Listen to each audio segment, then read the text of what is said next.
مخکې دارالعلوم دیوبند جشن و زه تللی 100 ساله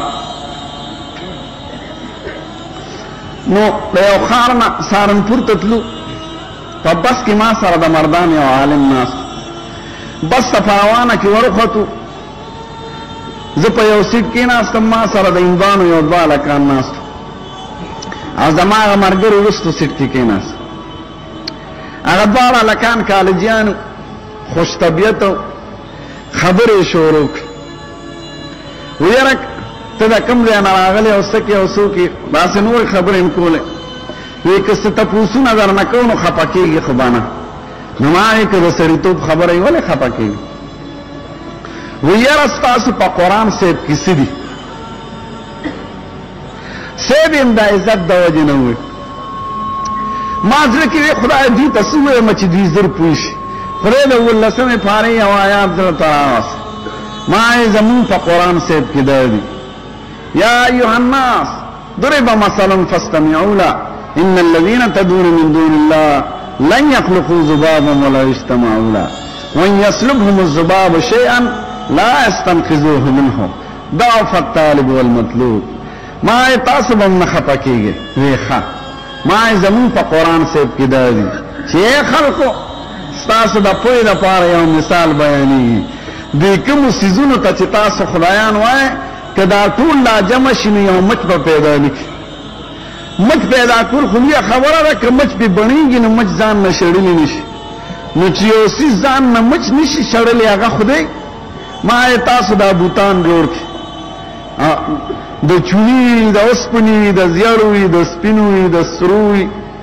د خټو وي نمونه پکې دي دا هنومان دی دا مهادیو دی دا پاربتی دا دا لاټوالی بیروالی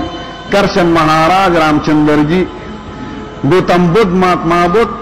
د هندوانو 33 کروڑه بوتان دي یو ځل د پاکستان او هندوستان چې تقسیم نو شوی نو د هندوانو او د مسلمانانو شمیره شو سن 22 کې یا 20 کې نو 22 کروڑه هندوانو او 8 کروڑه مسلمانانو او د 22 کروڑه هندوانو 33 کروڑه خدایانو نو د یو سړي په سر یو نیم خدای رسېده هندوانو سره عقل شته که نه کالجونه دي سکولونه دي لیډران دي لوی لوی سیاستدان دي خو د پیغمبر رڼا ورسره نشته نو په کندو سر دي نو ما ورته وایي زموږ قرآن کې دا دي چې دوی کومو څیزونو ته تاسو خدایان وایئ دا خو ځان نه مچ نشي شړلی نو چې ځان نه یو څیز مچ نشي شړلی هغه خدای ما وایي که خفه کېږئ نه نو په دې ټولو ځناورو کې قمقل شی غوا ده سپي تې هوښیار دی سپي که وړوکي څوک راولي کور کې ځان سره وسات او یو څو وخته غوښه ورکړي نو که په سیکل کې منډه وی هم به درپسې درځي او چې کور ته ورشي درنه به تاویږي او لکۍ به درته څنډي د شپې به دې څوکۍ کوي غوا ته خو 12 کاله شنه ګیا ورکړه نه درله څوکۍ کوي نه درته سلام کوي که زامن دې ورنږدې شي هغه هم په لته وایي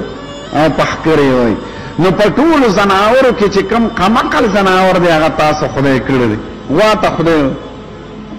عقل انسان ته لار نشي ښودلی